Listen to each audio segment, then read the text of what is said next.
ত্রয়োদশ জাতীয় সংসদ নির্বাচন ও গণভোটের তফসিল ঘোষণার আগে রাষ্ট্রপতি মোহাম্মদ শাহাবুদ্দিনের সঙ্গে সাক্ষাৎ করেছেন প্রধান নির্বাচন কমিশনার এএমএম নাসির উদ্দিন নেতৃত্বাধীন কমিশনের প্রতিনিধি দল। বুধবার দুপুর 12:30টায় প্রধান নির্বাচন কমিশনারের নেতৃত্বে 5 সদস্যের প্রতিনিধি দল রাষ্ট্রপতির সঙ্গে সাক্ষাৎ করেন। সেখানে প্রায় 1.5 ঘন্টা অবস্থান করেন তারা। সাক্ষাৎ শেষে দুপুর 2টায় বেরিয়ে যায় প্রতিনিধি দলটি। তবে রাষ্ট্রপতির সঙ্গে সাক্ষাৎ শেষে গণমাধ্যমকে এড়িয়ে গেছেন নির্বাচন কমিশনের প্রতিনিধিরা। বেলা 11টা থেকে বঙ্গভবনের সামনে গণমাধ্যম কর্মীরা অপেক্ষা করলেও ইসির প্রতিনিধি দল তাদের কোনো বক্তব্য দেননি।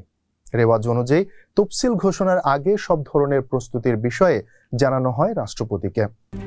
RICL TMX, যুগের পর যুগ স্থাপনা থাকে মজবুত। এরপর সিইসি, বিটিবি ও বাংলাদেশ বেতারের ভাষণের মাধ্যমে ভোটের তফসিল ঘোষণা করেন।